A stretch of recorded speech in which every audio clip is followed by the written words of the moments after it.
माननीय सदस्यगण, मुझे अपनी ओर से तथा सदन के माननीय सदस्यों की ओर से अंतर संसदीय संघ आईपीयू की प्रेसिडेंट और तंजानिया संयुक्त गणराज्य की नेशनल असेंबली की अध्यक्ष माननीय डॉक्टर तुलिया एक्सन का स्वागत करते हुए अत्यंत प्रसन्नता हो रही है। वे हमारी सम्मानित अतिथि के रूप में भारत की आधिकारिक यात्रा पर आई है। यह हमारे लिए खुशी की बात है कि डॉक्टर एक्सन बजट सत्र को देखने के लिए यहाँ उपस्थित है। माननीय डॉक्टर तुलिया एक्सन शुक्रवार दिनांक 19 जुलाई 2024 को भारत पहुंची। उन्होंने 21 जुलाई 2024 को आगरा का भ्रमण किया और इस समय वह विशेष बॉक्स में आसीन है। हम भारत में उनके सुखद और सफल प्रवास की कामना करते हैं। हम अंतर संसदीय संघ के प्रेसिडेंट के रूप में उनकी भूमिका के लिए सफलता की भी कामना करते हैं। उनके माध्यम से हम तंजानिया गणराज्य की संसद के सदस्यों, तंजानिया की सरकार तथा वहाँ की मित्र जनता को बधाई और शुभकामनाएं देते हैं। माननीय सदस्यगण, जैसा कि आपको समाचार भाग 2 के माध्यम से पहले ही सूचित किया जा चुका है कि माननीय वित्त मंत्री जी के बजट भाषण की प्रतियां हार्ड कॉपी के रूप में उपलब्ध कराई जाएगी। अतः बजट प्रस्तुत हो जाने के पश्चात माननीय सदस्य कृपया बजट भाषण की अपनी अपनी प्रति प्रकाशन काउंटर से प्राप्त कर लें। आपको ये भी सूचित किया जाता है कि माननीय मंत्री द्वारा बजट प्रस्तुत किए जाने के पश्चात बजट की प्रतियां आपको मेंबर्स पोर्टल के माध्यम से भी उपलब्ध करा दी जाएगी। माननीय वित्त मंत्री Shrimati Nirmala Sitharaman.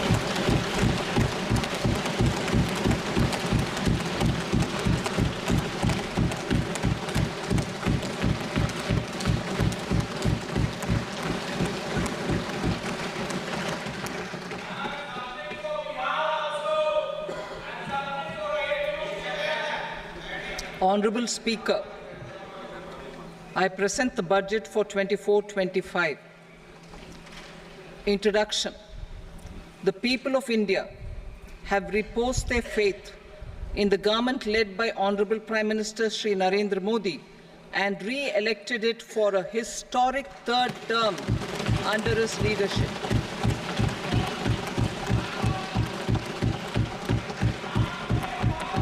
We are grateful for their support, faith, and trust in our policies. We are determined to ensure that all Indians, regardless of religion, caste, gender, and age, make substantial progress in realizing their life goals and aspirations. Global context.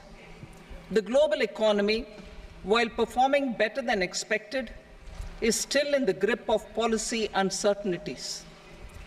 Elevated asset prices, political uncertainties, and shipping disruptions continue to pose significant downside risks for growth and upside risks to inflation. In this context, India's economic growth continues to be the shining exception and will remain so in the years ahead.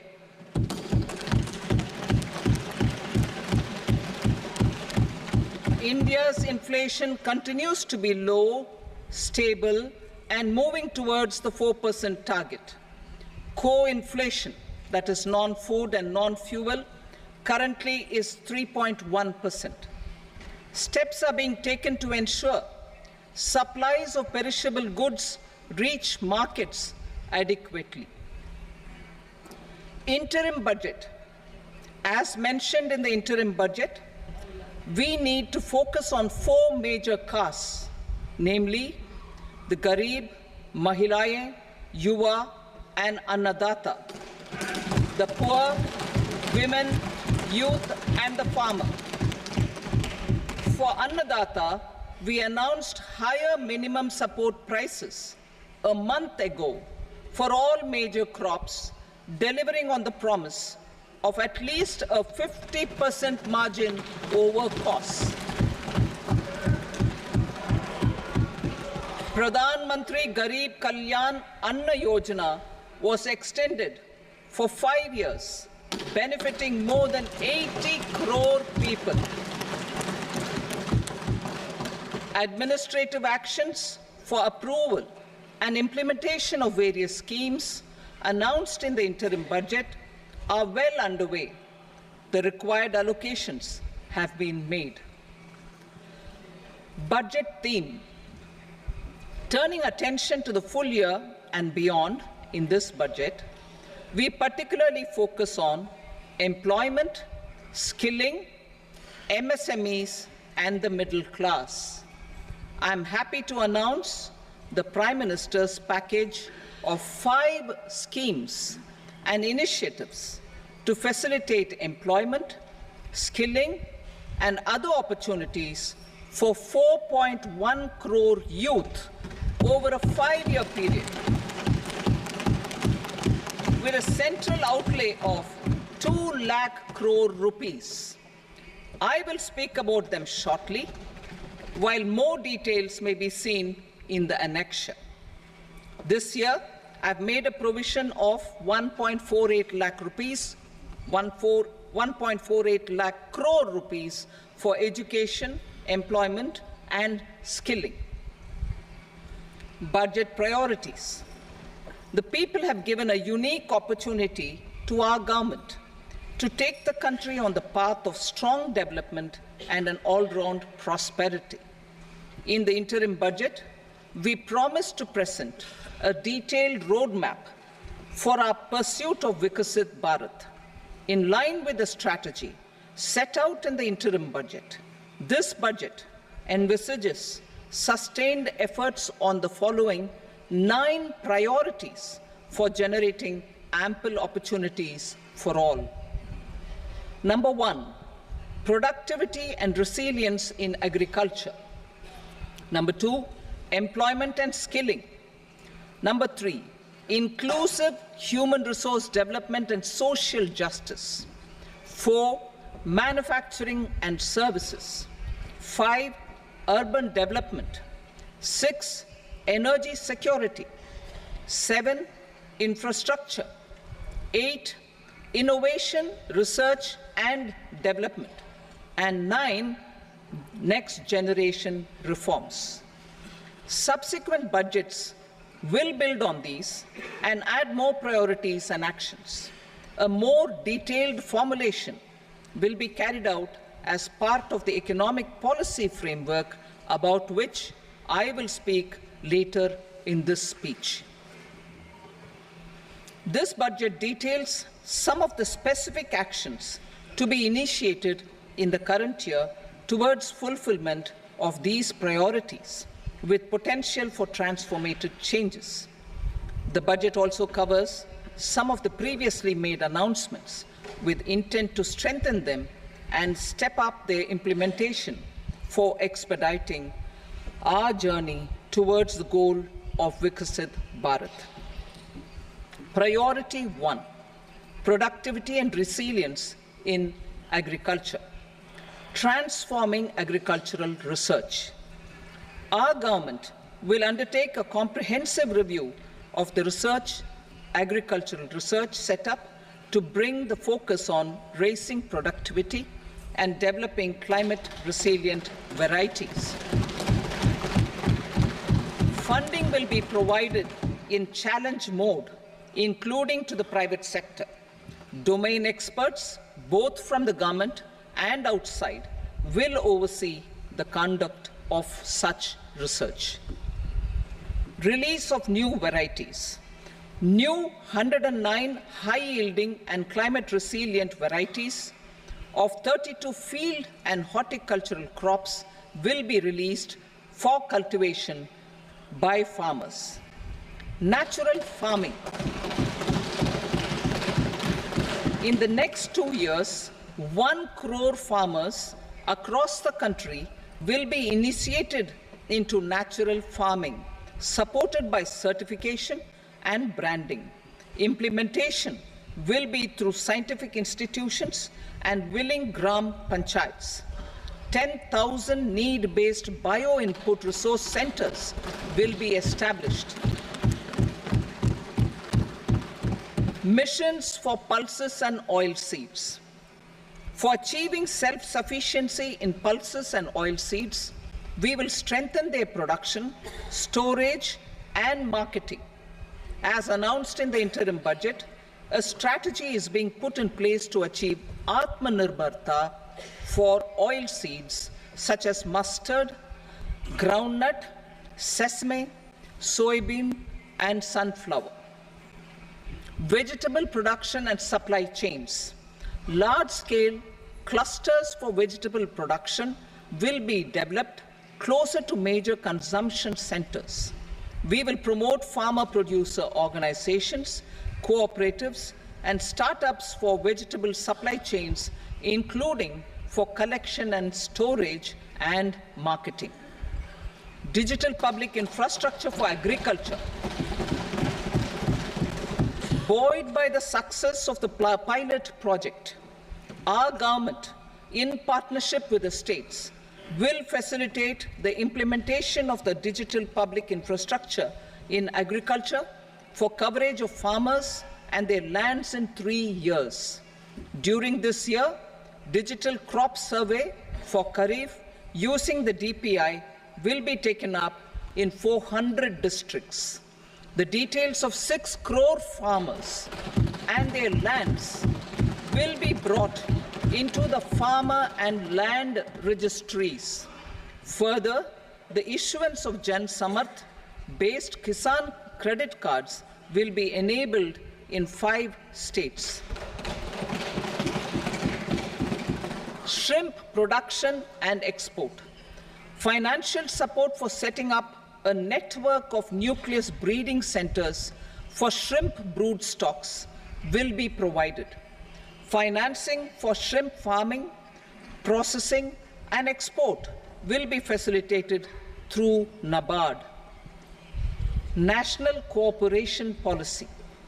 Our government will bring out a national cooperation policy for systematic, orderly, and all-round development of the cooperative sector, fast-tracking growth of rural economy and generation of employment opportunities on a large scale will be the policy goal. This year, I have made a provision of 1.52 lakh crore rupees for agriculture and allied sectors.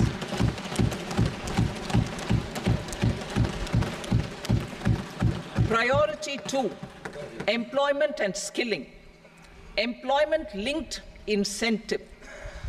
Our government will implement following 3 schemes for employment-linked incentive as part of the Prime Minister's package.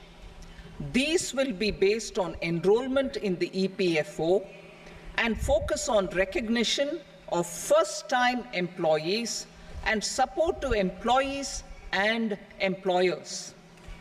Scheme A, first-timers. This scheme will provide 1 month wage to all persons newly entering the workforce in all formal sectors.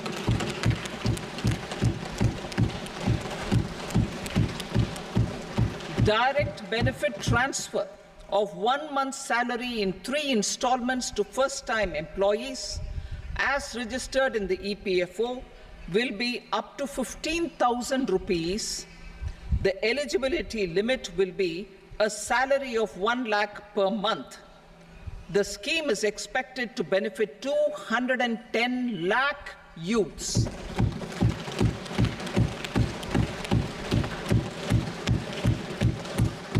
Scheme B, job creation in manufacturing.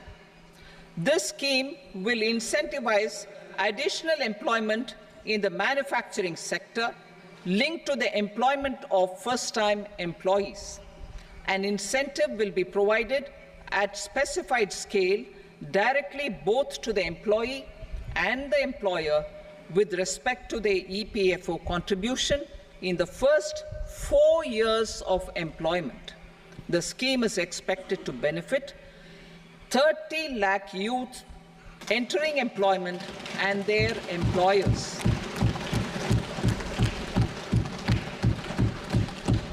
Scheme C, support to employers. This employer-focused scheme will cover additional employment in all sectors. All additional employment within a salary of 1 lakh rupee per month will be counted. The government will reimburse to employers up to 3,000 rupees per month for 2 years towards the EPFO contribution for each additional employee. The scheme is expected to incentivize additional employment of 50 lakh persons.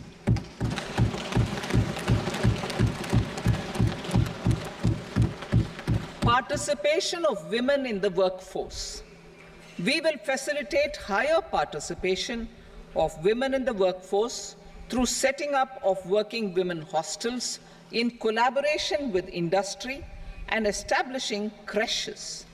In addition, the partnership will seek to organize women-specific skilling programs and promotion of market access for women SHG enterprises. Skilling program. I'm happy to announce a new centrally sponsored scheme as the fourth scheme under the Prime Minister's package for skilling in collaboration with state governments and industry. 20 lakh youth will be skilled over a 5-year period.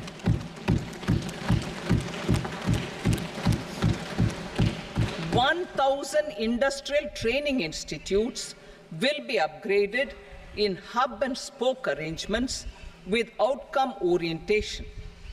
Course content and design will be aligned to the skill needs of industry, and new courses will be introduced for emerging needs." Skilling loans.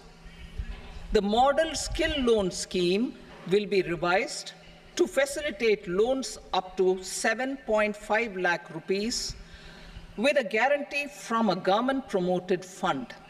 This measure is expected to help 25,000 students every year.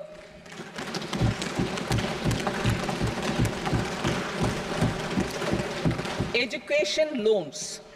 For helping our youth who have not been eligible for any benefit under government schemes and policies, I am happy to announce a financial support for loans up to 10 lakh rupees for higher education in domestic institutions.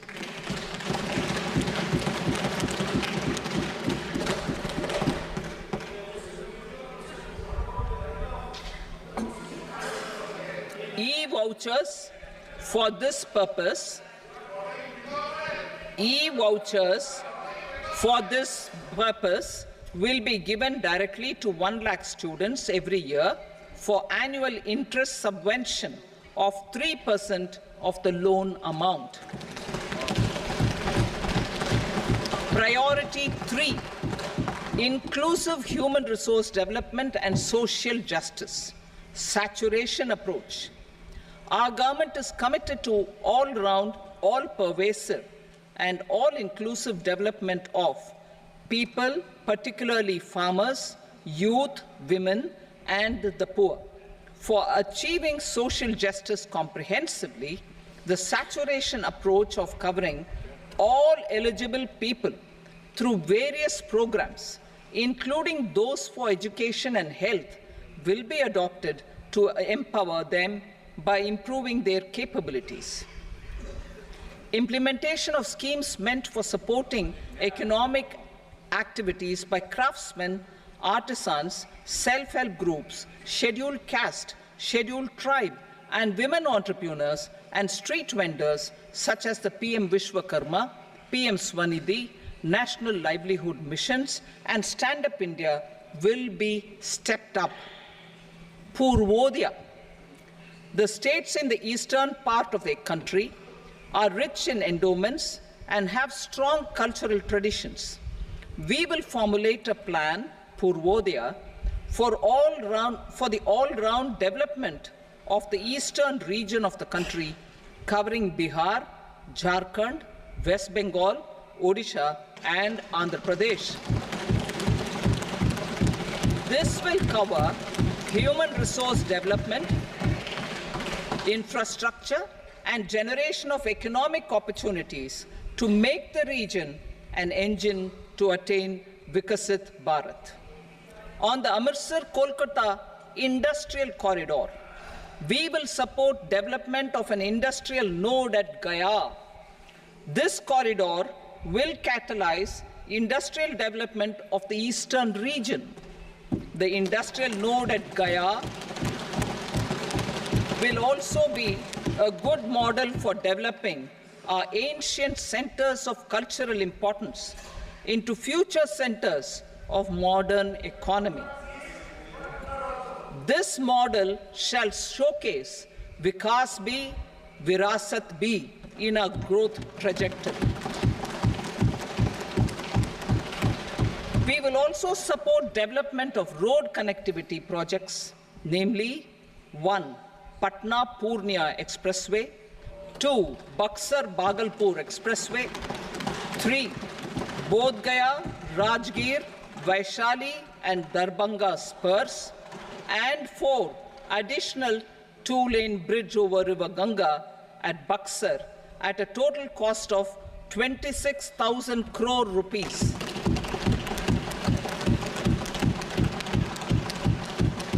Power projects, including setting up of a new 2,400 megawatt power plant at Pir Painti, will be taken up at a cost of 21,400 crore rupees.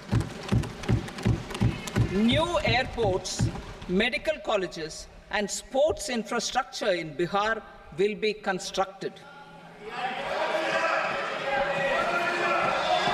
An additional allocation to support capital investments will be provided. The requests of Bihar government for external assistance from multilateral development banks will be expedited.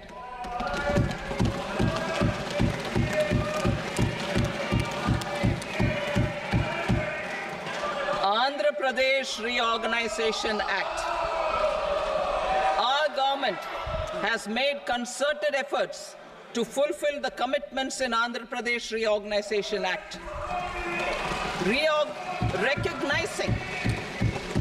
Recognizing the state's need for the capital, recognizing the state's need for a capital, we will facilitate special financial support through multilateral development agencies. In the current financial year, 15,000 crore rupees will be arranged with additional amounts in future years.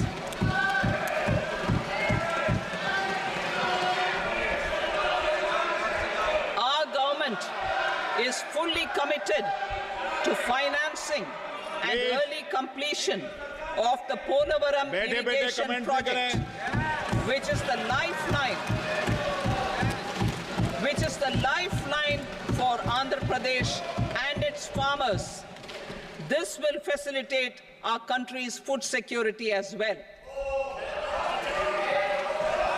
Under the Andhra Pradesh Reorganization Act, for promoting industrial development, funds will be provided for essential infrastructure such as water, power, railways, and roads. In Kopparthi node on the Visakhapatnam-Chennai Industrial Corridor and Varavakal node on the Hyderabad-Bangalore Industrial Corridor. An additional allocation will be provided this year towards capital investment for economic growth. Grants for backward regions of Rayalaseema, Prakasham, North Coastal Andhra, as stated in the Act, will be provided. PM Awas Yojana.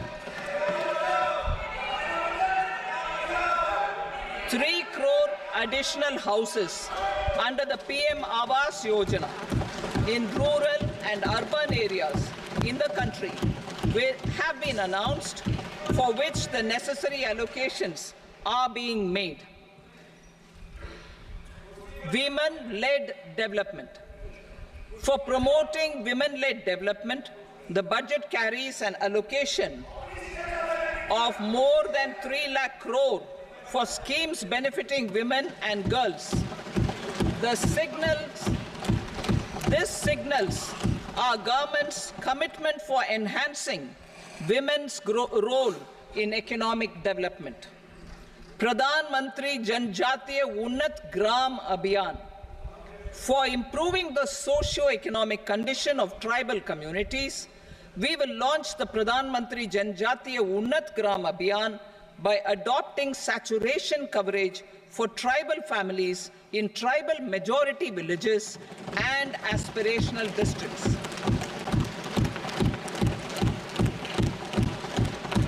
This will cover 63,000 villages, benefiting 5 crore tribal people. Bank branches in northeastern region.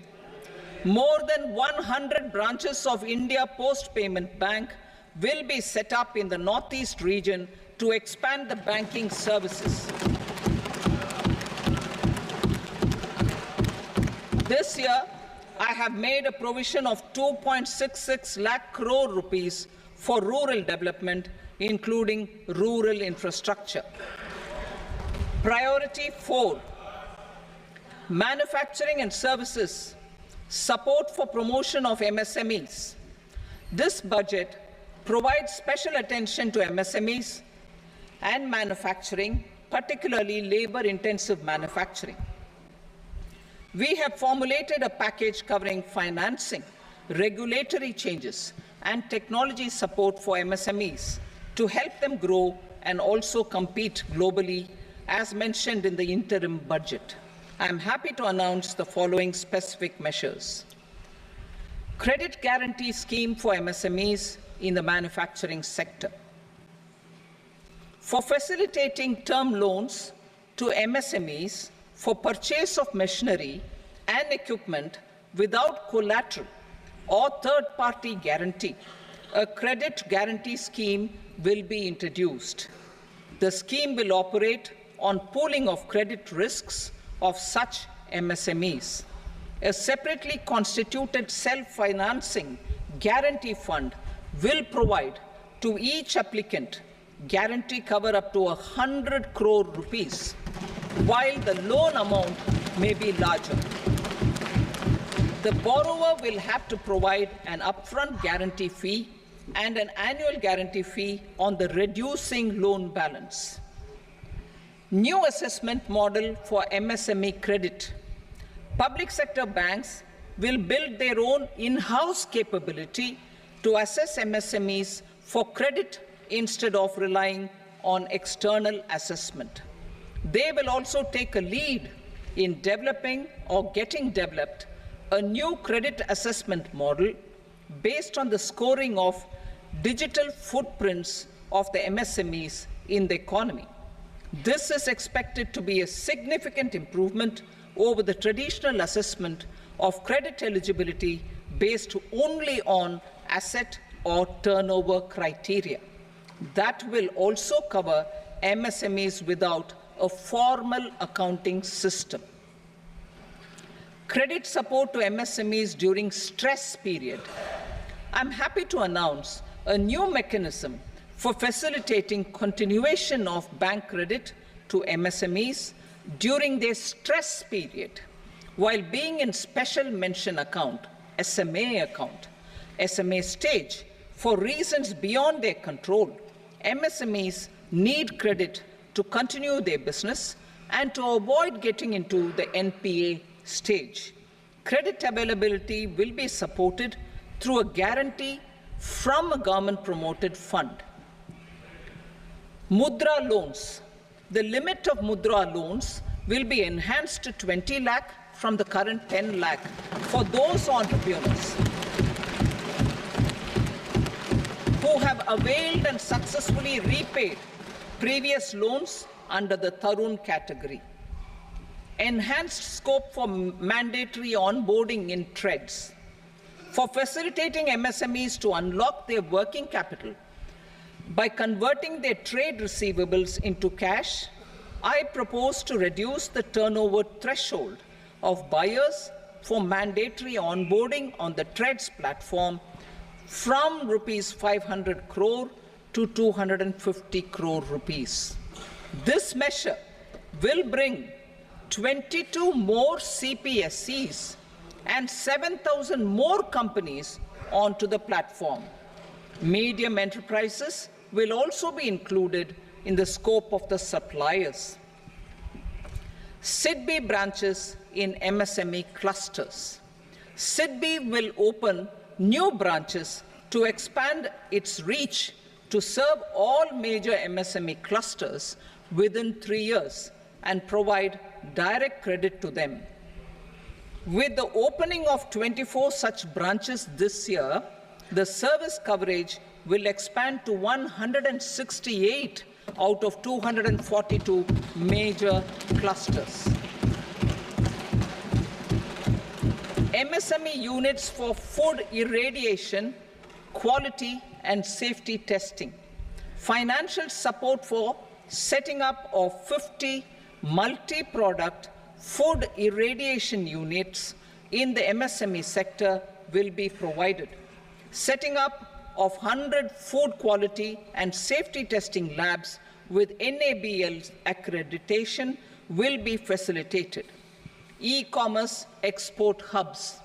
To enable MSMEs and traditional artisans to sell their products in international markets, e-commerce export hubs will be set up in public-private partnership mode.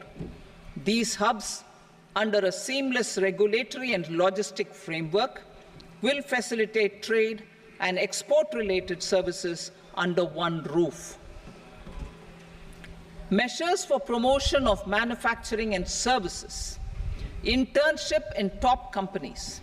As the fifth scheme under Prime Minister's package, our government will launch a comprehensive scheme for providing internship opportunities in 500 top companies to 1 crore youth in 5 years. They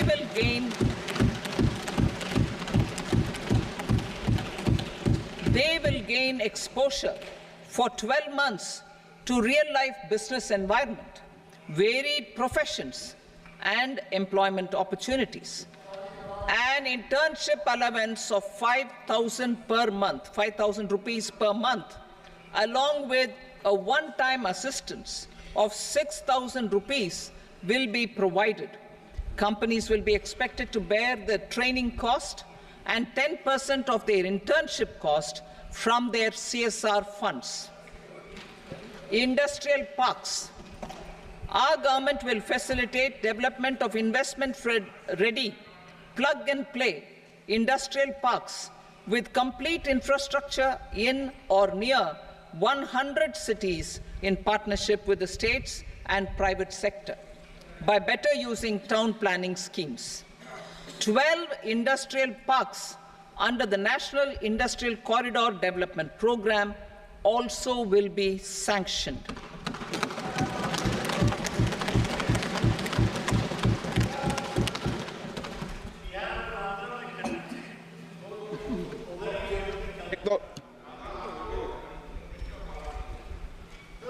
Veji paper, no. Please, Petier.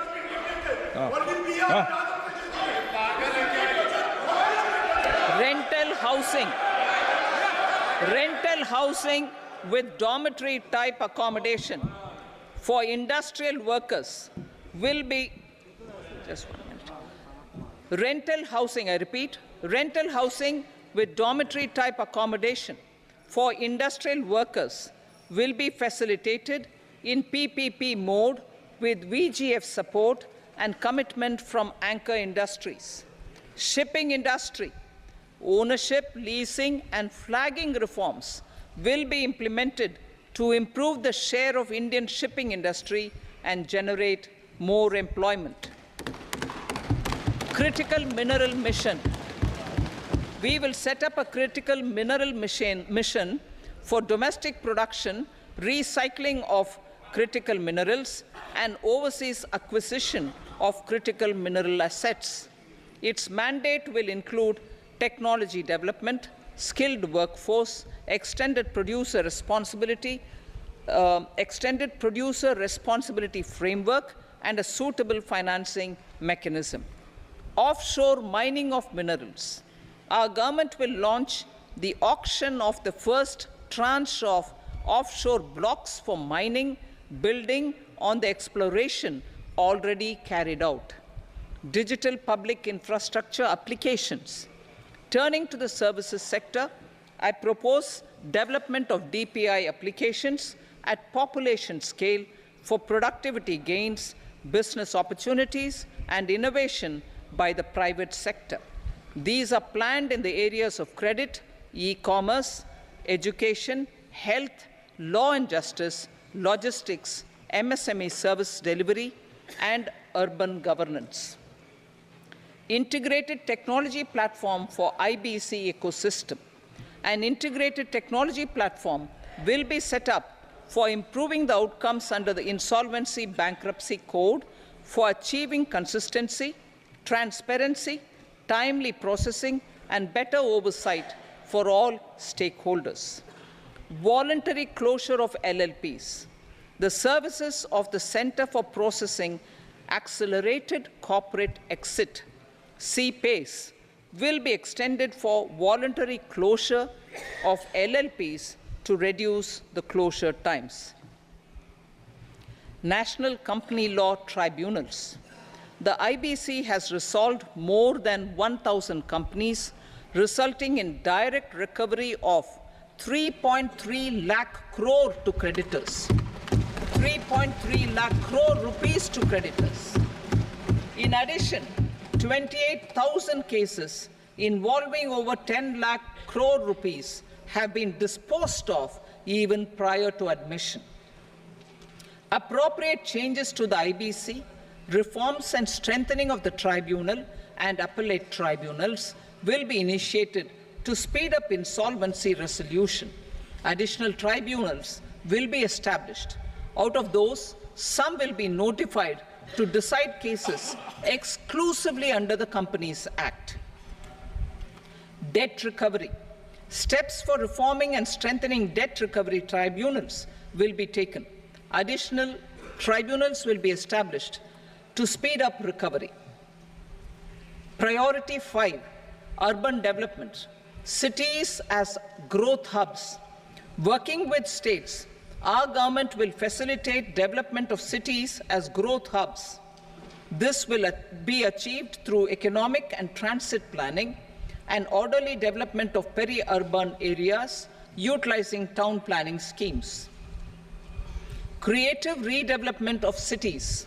For creative brownfield redevelopment of existing cities with a transformative impact, our government will formulate a framework for enabling policies, market-based mechanisms, and regulation.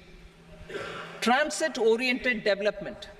Transit-oriented development plans for 14 large cities with a population above 30 lakh will be formulated, along with an implementation and financing strategy. Urban housing. Under the PM Awas Yojana, Urban 2.0, housing needs of 1 crore urban poor and middle-class families will be addressed with an investment of 10 lakh crore rupees. This will include the central assistance of 2.2 lakh crore rupees in the next 5 years. A provision of interest subsidy to facilitate loans at affordable rates is also envisaged. In addition, enabling policies and regulations for efficient and transparent rental housing markets with enhanced availability will also be put in place. Water supply and sanitation. In partnership with state governments and multilateral development banks, we will promote water supply, sewage treatments, and solid waste management projects and services for 100 large cities through bankable projects. These projects will also envisage use of treated water for irrigation and filling up of tanks in nearby areas. Street markets. Building on the success of PM Swanidhi scheme in transforming the lives of street vendors, our government envisions a scheme to support each year, over the next 5 years, the development of 100 weekly hearts or street food hubs in select cities. Stamp duty. We will encourage states which continue to charge high stamp duty to moderate the rates for all and also consider further lowering duties for properties purchased by women. This reform will be made an essential component of urban development schemes.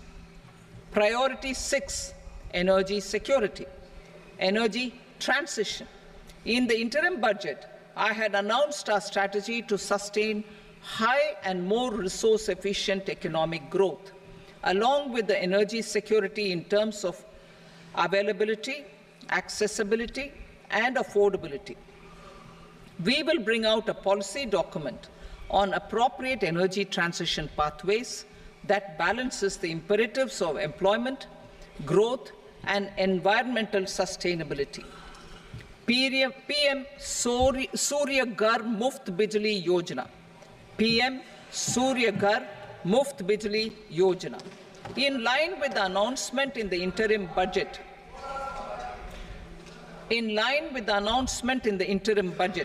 PM Surya Ghar Muft Bijli Yojana has been launched to install rooftop solar plants to enable 1 crore households obtain free electricity up to 300 units every month. The scheme has generated remarkable response with more than 1.28 crore registrations and 14 lakh applications, and we will further encourage it. Pumped storage policy. A policy for promoting pumped storage projects will be brought out for electricity storage and facilitating smooth integration of the growing share of renewable energy with its variable and intermittent nature in the overall energy mix. Research and development of small and modular nuclear reactors. Nuclear energy is expected to form a very significant part of the energy mix for Viksit Bharat. Towards that pursuit, our government will partner with the private sector for 1. Setting up Bharat Small Reactors, 2. Research and development of Bharat Small Modular Reactor, and 3. Research and development of newer technologies for nuclear energy. The R&D funding announced in the interim budget will be made available for this sector also. Advanced ultra supercritical thermal power plants. The development of indigenous technology for advanced ultra supercritical thermal power plants with much higher efficiency has been completed. A joint venture between NTPC and BHEL will set up a full-scale 800 megawatt commercial plant using AUSC technology. The government will provide the required fiscal support Moving forward, development of indigenous capacity for the production of high-grade steel and other advanced metallurgy materials for these plants will result in strong spin-off benefits for the economy. Roadmap for hard-to-abate industries. A roadmap for moving the hard-to-abate industries from energy efficiency targets to emission targets will be formulated. Appropriate regulations for transition of these industries from the current perform, achieve, and trade mode to Indian carbon market mode will be put in place. Support to traditional micro and small industries. An investment-grade energy audit of traditional micro and small industries in 60 clusters, including brass and ceramic, will be facilitated. Financial support will be provided for shifting them to cleaner forms of energy and implementation of energy efficiency measures. The scheme will be replicated in another 100 clusters in the next phase. Priority 7, infrastructure investment by central government. Significant investment the central government has made over the years in building and improving infrastructure has had a strong multiplier effect on the economy. We will endeavor to maintain strong fiscal support for infrastructure over the next 5 years in conjunction with imperatives of other priorities and fiscal consolidation. This year, I have provided 11,11,111 crore rupees for capital expenditure. This would be 3.4% of our GDP. Infrastructure investment by state governments. We will encourage states to provide support of similar scale for infrastructure, subject to their development priorities. A provision of 1.5 lakh crore rupees for long-term interest-free loans have been made this year also to support the states in their resource allocation.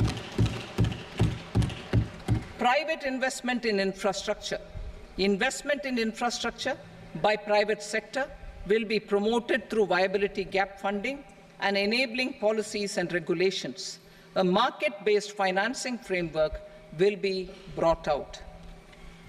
Pradhan Mantri Gram Sadak Yojana. Phase 4 of the PMGSY will be launched to provide all-weather connectivity to 25,000 rural habitations, which have become eligible in view of their population increase. Irrigation and flood mitigation. Bihar has frequently suffered from floods, many of them originating outside the country. Plans to build flood control structures in Nepal are yet to progress. Our government, through the Accelerated Irrigation Benefit Program and other sources, will provide financial support for projects with estimated cost of 11,500 crore rupees, such as the Kosi-Michi intra-state link and 20 other ongoing and new schemes, including barrages, river pollution abatement, and irrigation projects. In addition, survey and investigation of Kosi-related flood mitigation and irrigation projects will be undertaken.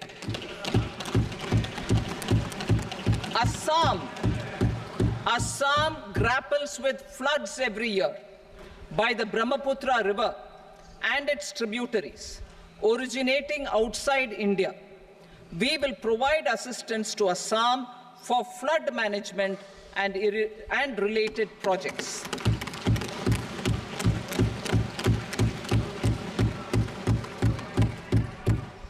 Himachal Pradesh. suffered extensive losses due to floods last year. Our government will provide assistance to the state for reconstruction and rehabilitation through multilateral development assistance.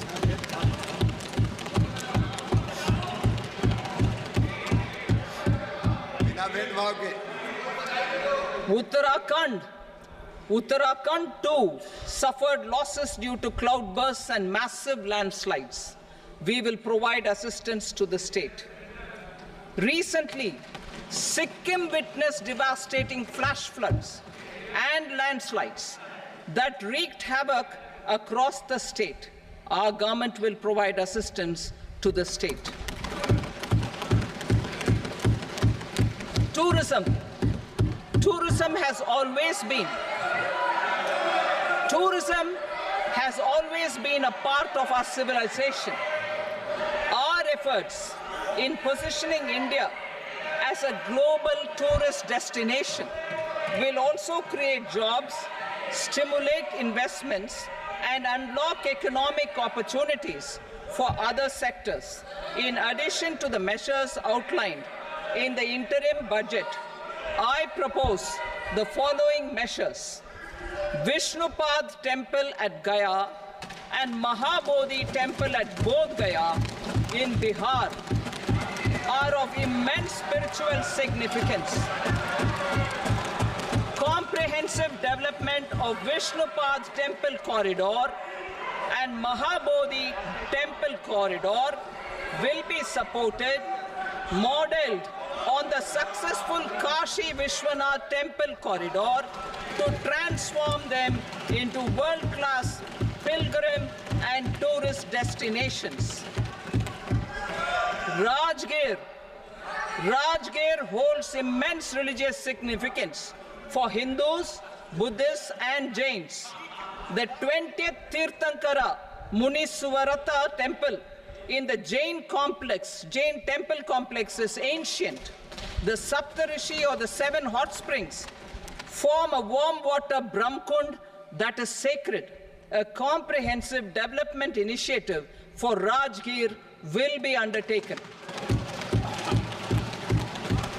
Our government will support the development of Nalanda as a tourist center, besides reviving Nalanda University to its glorious stature. Odisha's scenic beauty, temples, monuments, craftsmanship, wildlife sanctuaries, natural landscapes, and pristine beaches make it an ultimate tourism destination. Our government will provide assistance for their development to Odisha as well. Priority 8, innovation, research, and development. We will operationalize the Anusandhan National Research Fund for basic research and prototype development.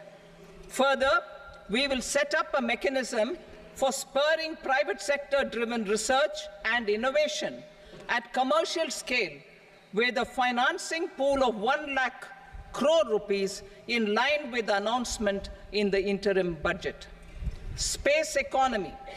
With our continued emphasis on expanding the space economy by 5 times in the next 10 years, a venture capital fund of 1,000 crore rupees will be set up. Priority 9, next generation reforms. Economic policy framework. We will formulate an economic policy framework to delineate the overarching approach to economic development and set the scope of the next generation of reforms for facilitating employment opportunities and sustaining high growth. Our government will initiate and incentivize reforms for 1. Improving productivity of factors of production, and 2. Facilitating markets and sectors to become more efficient. These reforms will cover all factors of production, namely land, labor, capital, and entrepreneurship, and technology as an enabler of improving total factor productivity and bridging inequality. Effective implementation of several of these reforms requires collaboration between the center and the states and building consensus as development of the country lies in development of the states. For promoting competitive federalism and incentivizing states for faster implementation of reforms, I propose to earmark a significant part of the 50-year interest-free loan. Working with the states, we will initiate the following reforms.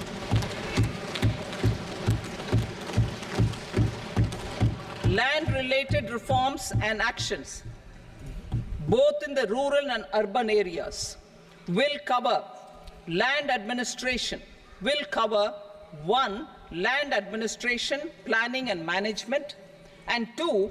Urban planning usage and building bylaws. These will be incentivized for completion within the next 3 years through appropriate fiscal support. Rural land-related actions. Rural land-related actions will include 1. Assignment of unique land parcel identification number, UL PIN, or Bhu Aadhaar for all lands. 2. Digitization of cadastral maps. 3. Survey of subdivisions, survey of map subdivisions as per current ownership. 4. Establishment of land registry. And 5. Linking to the farmers registry.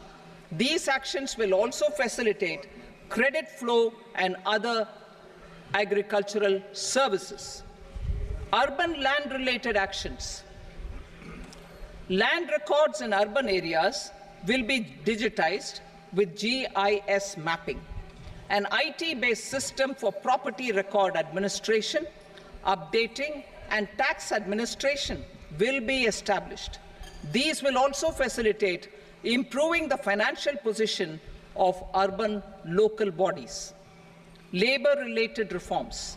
Services to labor. Our government will facilitate the provision of a wide array of services to labor, including those for employment and skilling.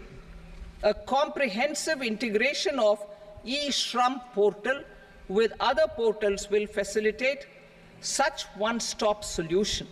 Open architecture databases for the rapidly changing labor market, skill requirements, and available job roles, and a mechanism to connect job aspirants with potential employers and skill providers will be covered in these services. Shram Suvidha and Samadhan portal. Shram Suvidha and Samadhan portal will be revamped to enhance ease of compliance for industry and trade. Capital and entrepreneurship related reforms, financial sector vision and strategy.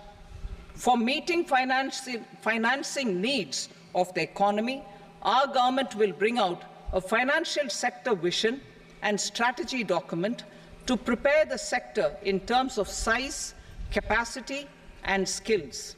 This will set the agenda for the next 5 years and guide the work of the government, regulators, financial institutions, and market participants. Taxonomy for climate finance. We will develop taxonomy for climate finance for enhancing the availability of capital for climate adaptation and mitigation. This will support achievement of the country's climate commitments and green transition.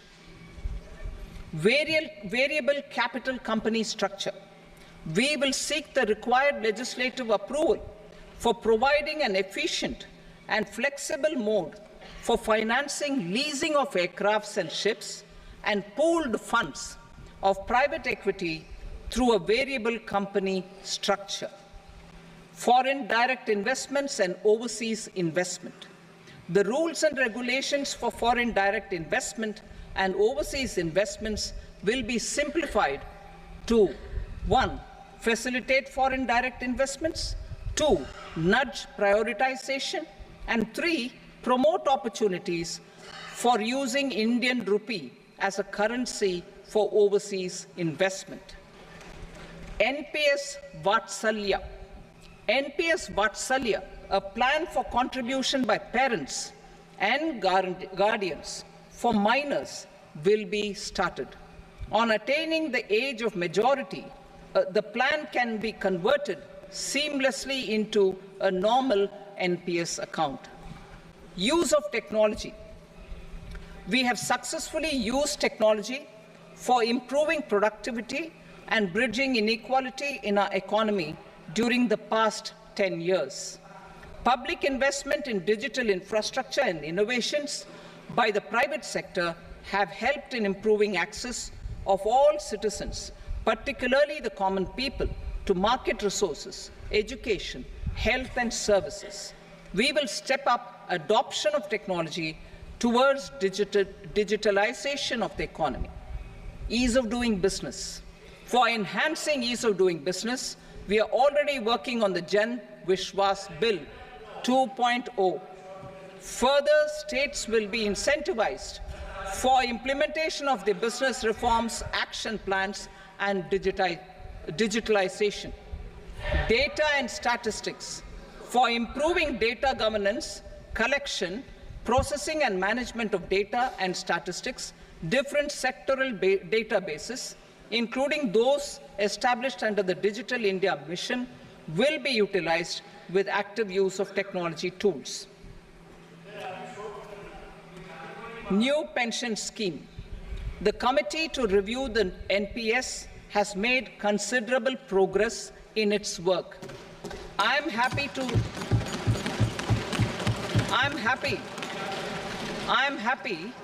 that the staff side of the National Council of the Joint Consultative Machinery for Central Government Employees has taken a constructive approach. A solution will be evolved which addresses the relevant issues while maintaining fiscal prudence to protect the common citizens. Budget estimates for 24-25. For the year 24-25, total receipts other than borrowings and the total expenditure are estimated at 32.07 lakh crore rupees and 48.21 lakh crore rupees respectively. The net tax receipts are estimated at 25.83 lakh crore rupees. The fiscal deficit is estimated at 4.9% of the GDP. The gross and the net market borrowings through dated securities during 24-25 are estimated at 14.01 lakh crore rupees and 11.63 lakh crore rupees respectively. Both will be less than that in 23-24. The fiscal consolidation path announced by me in 2021 has served our economy very well, and we aim to reach the deficit below 4.5% next year. The government is committed to staying the course. From 2026-27 onwards, our endeavor will be to keep the fiscal deficit each year such that the central government's debt will be on a declining path as percentage of GDP. I will now move to Part B.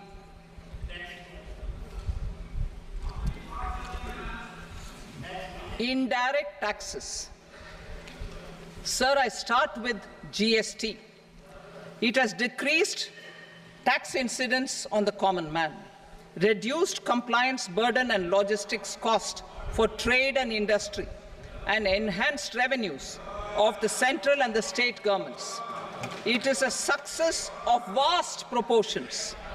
To multiply the benefits of GST, we will strive to further simplify and rationalize the tax structure and endeavor to expand it to the remaining sectors. My proposals for customs duties intend to support domestic manufacturing, deepen local value addition, promote export competitiveness, and simplify taxation while keeping the interest of the general public and consumers surmount. In Budget 22-23, we reduced the number of customs duty rates. I propose to undertake a comprehensive review of the rate structure over the next 6 months to rationalize and simplify it for ease of trade, removal of duty inversion, and reduction of disputes. I shall now take up sector-specific customs duty proposals. Medicine and medical equipments. To provide relief to cancer patients, I propose to fully exempt 3 more medicines from customs duties.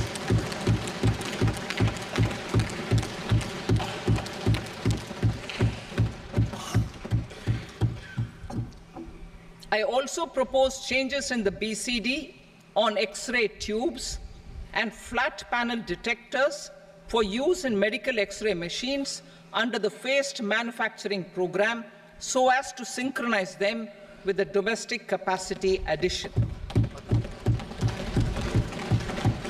Mobile phone and related parts.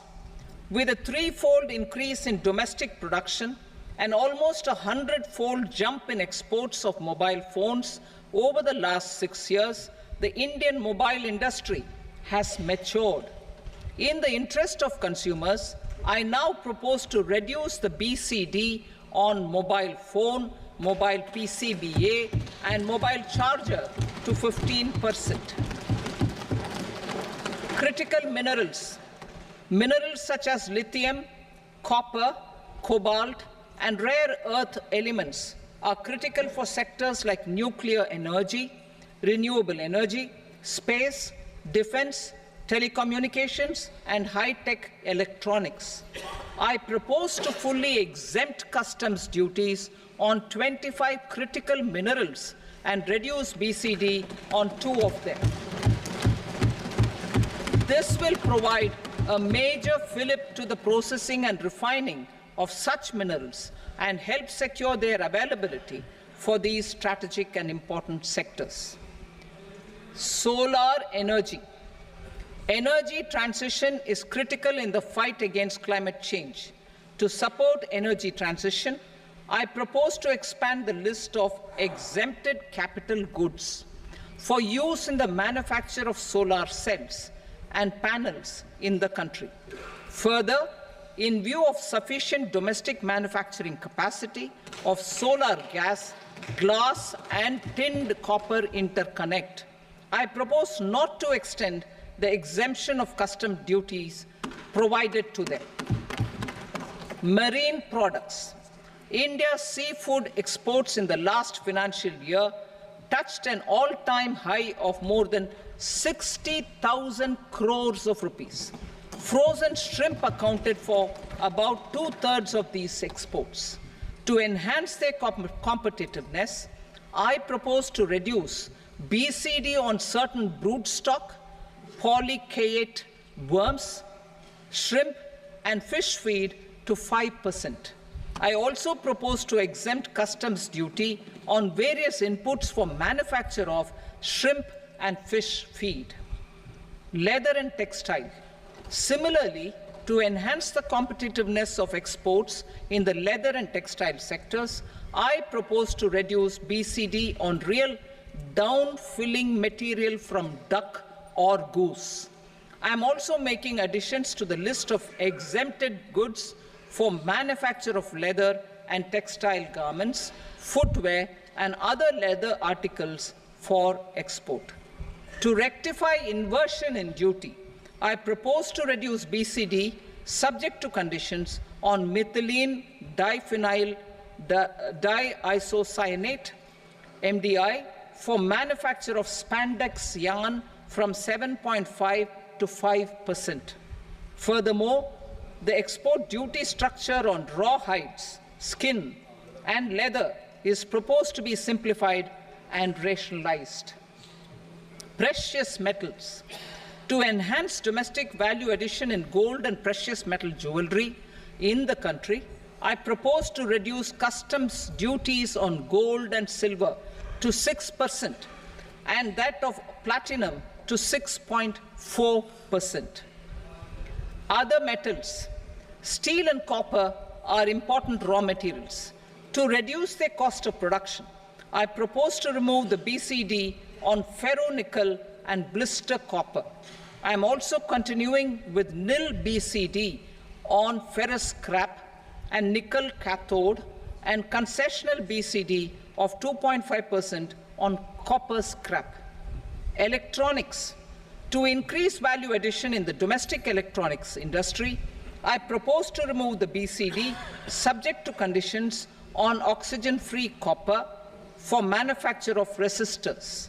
I also propose to exempt certain parts for manufacture of connectors. Chemicals and petrochemicals. To support existing and new capacities in the pipeline, I propose to increase the BCD on ammonium nitrate from 7.5% to 10%. Plastics. PVC flex banners are non-biodegradable and hazardous for environment and health. To curb their imports, I propose to raise the BCD on them from 10 to 25%. Telecommunication equipment. To incentivize domestic manufacturing, I propose to increase the BCD from 10 to 15% on PCBA of specified telecom equipment. Trade facilitation. To promote domestic aviation and boat and ship MRO, I propose to extend the period for export of goods imported for repairs from 6 months to 1 year. I'll read that again. To promote domestic aviation and boat and ship maintenance, repair and operations, I propose to extend the period for export of goods imported for repairs from 6 months to 1 year. In the same vein, I propose to extend the time limit for re-import of goods for repairs under warranty from 3 to 5 years. I now move to direct taxes. We will continue our efforts to simplify taxes, improve taxpayer services, provide tax certainty, and reduce litigation while enhancing revenues for funding the development and welfare schemes of the government. It has been our endeavor to simplify taxation. We have taken a number of measures in the last few years, including introduction of simplified tax regimes without exemptions and deductions for corporate tax and for personal income tax. This has been appreciated by taxpayers.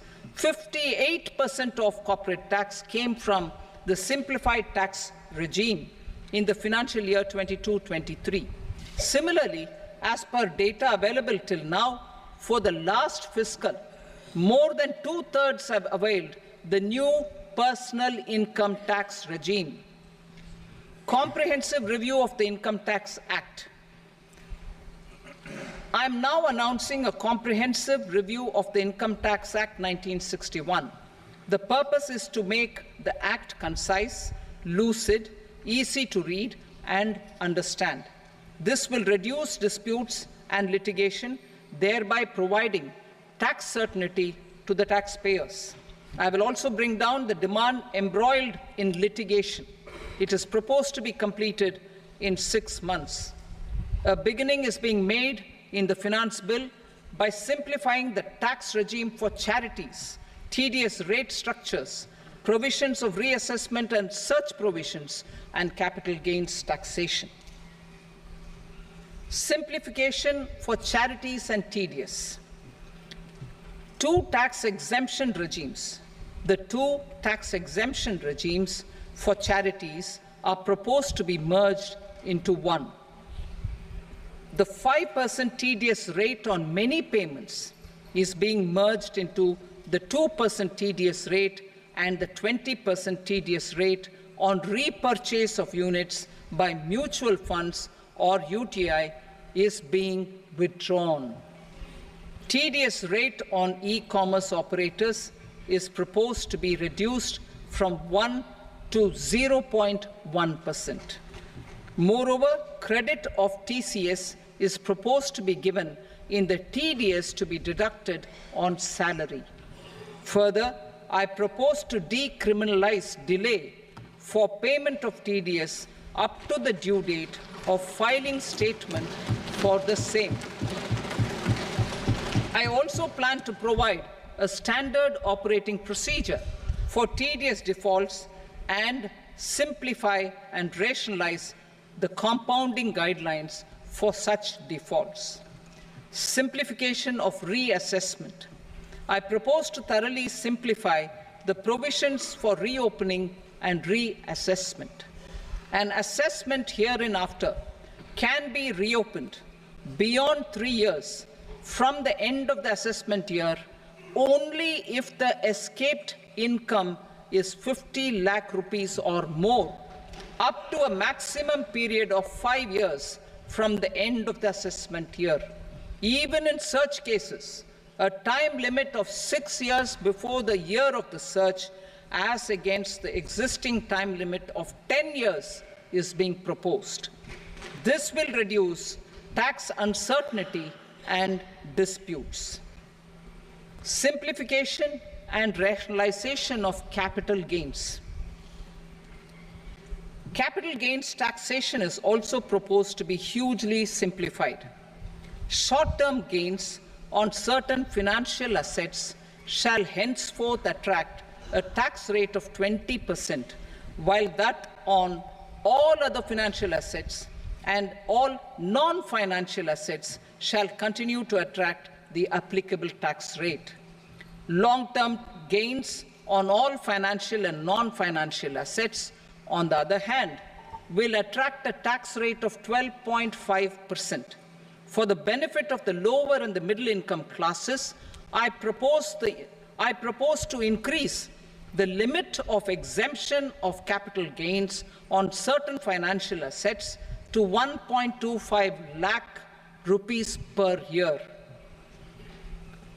Listed financial assets held for more than a year will be classified as long-term, while unlisted financial assets and all non-financial assets will have to be held for at least 2 years to be classified as long-term. Unlisted bonds and debentures, debt mutual funds, and market-linked debentures, irrespective of holding period, however, will attract tax on capital gains at applicable rates. Taxpayer services. All the major taxpayer services under GST and most services under customs and income tax have been digitalized. All remaining services of customs and income tax, including rectification and order giving effect to appellate orders, shall be digitalized and made paperless over the next 2 years. Litigation and appeals. While our concerted efforts to reduce pendency of appeals at various appellate fora are beginning to show good results, it will continue to engage our highest attention. To dispose of the backlog of first appeals, I plan to deploy more officers to hear and decide such appeals, especially those with large tax effect. For resolution of certain income tax disputes pending in appeal, I am also proposing Vivad Se Vishwas Scheme 2024. Further, I propose to increase monetary limits for filing appeals related to direct taxes, excise, and service tax in the tax tribunals, high courts, and Supreme Court to 60 lakh rupees, 2 crore rupees, and 5 crore respectively. With a view to reduce litigation and provide certainty in international taxation, we will expand the scope of safe harbor rules and make them more attractive. We will also streamline the transfer pricing assessment procedure. Employment and investment. I have a few proposals to promote investment and foster employment. First of all, to bolster the Indian startup ecosystem, boost the entrepreneurial spirit, and to support innovation, I propose to abolish the so-called angel tax for all classes of investors. Second, there is tremendous potential for cruise tourism in India. To give a fillip to this employment-generating industry, I am proposing a simpler tax regime for foreign shipping companies operating domestic cruises in the country. Third, India is a world leader in the diamond cutting and polishing industry, which employs a large number of skilled workers. To further promote the development of this sector, we would provide for safe harbor rates for foreign mining companies selling raw diamonds in the country.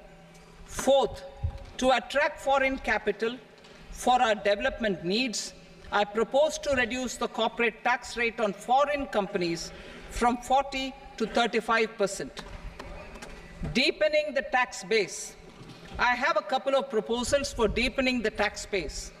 First, security transaction tax on futures and options of securities is proposed to be increased to 0.02% and 0.1% respectively. Second, for reasons of equity, I propose to tax income received on buyback of shares in the hands of recipients. Other proposals. To improve social security benefits, deduction of expenditure by employers towards NPS is proposed to be increased from 10 to 14% of the employee's salary. Similarly, deduction of this expenditure up to 14% of salary from the income of employees in private sector, public sector banks and undertakings opting for the new tax regime is proposed to be provided. Indian professionals working in multinationals get ESOPs and invest in social security schemes and other movable assets abroad. Non-reporting of such small foreign assets has penal consequences under the Black Money Act. Such non-reporting of movable assets up to 20 lakh rupees is proposed to be depenalized. Other major proposals in the finance bill relate to withdrawal of equalization levy of 2%, expansion of tax benefits to certain funds and entities in IFSCs, and immunity from penalty and prosecution to Benamidar on full and true disclosure so as to improve conviction under the Benami Transaction Prohibition Act 1988. Personal income tax. Coming to personal income tax rates, I have two announcements to make for those opting for the new tax regime. First, the standard deduction for salaried employees is proposed to be increased from 50,000 to 75,000 rupees.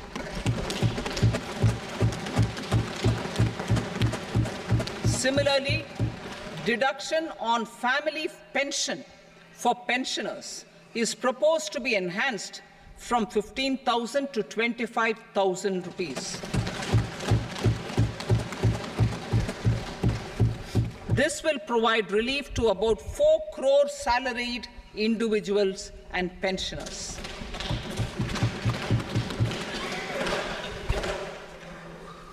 Second, in the new tax regime, the tax rate structure is proposed to be revised as follows: 0 to 3 lakh rupees, nil; 3 to 7 lakh rupees, 5%; 7 to 10 lakh rupees, 10%; 10 to 12 lakh rupees, 15%; 12 to 15 lakh rupees, 20%; and above 15 lakh rupees, 30%.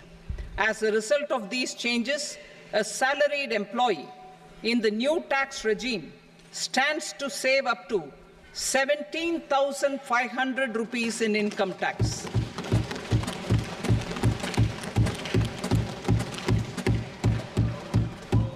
Apart from these, I am also making some other changes as given in the annexure.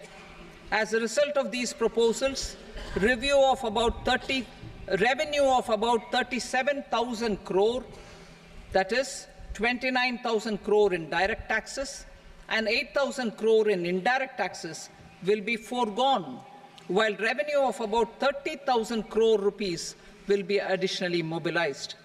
Thus, the total revenue foregone is about 7,000 crores annually. Mr. Speaker, sir, with this, I commend the budget to this august House. Jai Hind.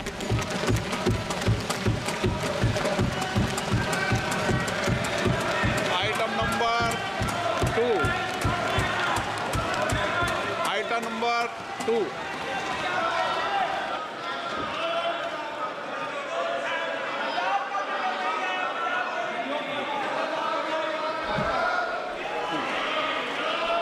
Sir, with your permission, I rise to lay on the table the following statements under Section 3 of the Fiscal Responsibility and Budget Management, FRBM Act 2003, Medium-Term Fiscal Policy cum Fiscal Policy Strategy Statement, and Macroeconomic Framework Statement. Item number 3. Sir, with your permission, I rise to move for leave to introduce the Finance Number 2 Bill 2024. प्रश्न ये कि विधेयक को पुनर्स्थापित करने की अनुमति प्रदान की जाए। जो सदस्य इसके पक्ष में हाँ कहें, जो सदस्य विरोध में ना कहें। मेरे विचार में निर्णय हाँ वालों के पक्ष में अनुमति प्रदान की जाती है। माननीय मंत्री जी, अब विधेयक पुनर्स्थापित करें। Sir, I introduce the bill. Item number 4. The Union Territory of Jammu and Kashmir budget. Sir, I rise to present a statement, Hindi and English versions, of the estimated receipts and expenditure of the Union Territory of Jammu and Kashmir for the year 24-25. सभा की कार्रवाई कल बुधवार दिनांक 24 जुलाई 2024 को प्राप्त 11 बजे तक के लिए स्थगित की जाती है।